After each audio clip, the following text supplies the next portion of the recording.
Whether you're a fan of Taylor Swift or not, you cannot deny that this woman is showing up with some serious boss energy lately. And if you don't know what's been popping for Taylor, let me school you real quick.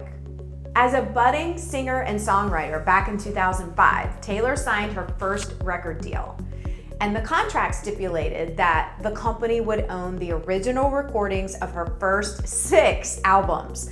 So this is typical in many new recording deals, and in later negotiations, Taylor made sure to secure the ownership of her future recordings. Once her fame exploded, Taylor tried to buy back those early recordings, but the company refused, only to later sell them to another company owned by a man who repeatedly bullied Taylor throughout her career.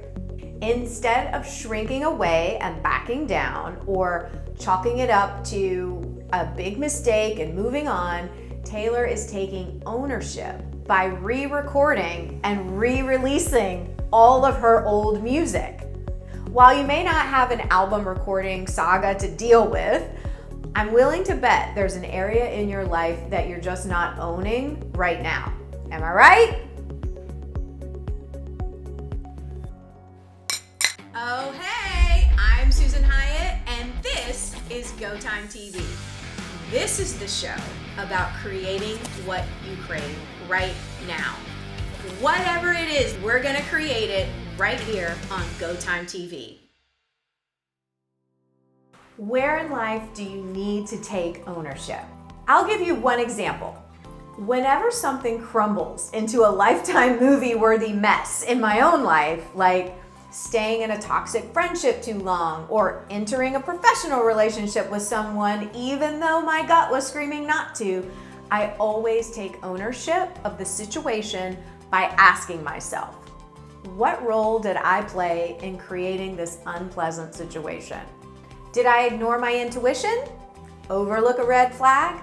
Put my needs aside to please someone else? I get brutally honest with myself to understand how the situation happened. And like T Swift, I look at how I can course correct for the future.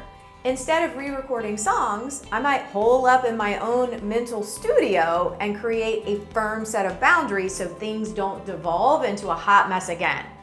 Another example of taking ownership in your work. Oftentimes, we get certified, schooled, or mentored using a specific system. This is especially true for life coaches. But to really make an impact, you have to evolve from that system and begin to create your own tools, frameworks, and intellectual property. This is something that I teach all of my clients and the coaches who train with me and get certified with me in the University for Life Coach Training.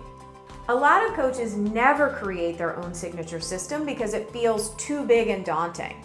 Just like most artists wouldn't re-record their old songs for the same reason. But taking ownership means putting in the work to create a unique system of your own that will attract more clients, enable you to help them get better results, and hone your unique perspective.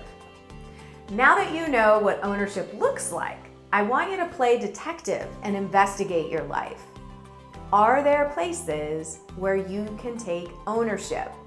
If so, I give you full permission to own your shit.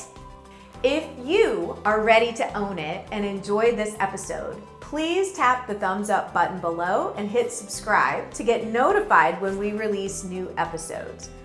If you think this video can help someone in your life who needs to start owning their shit, hit that share button. It's people like you and my favorite caffeinated tea that keeps this show going. Until next time, it's go time.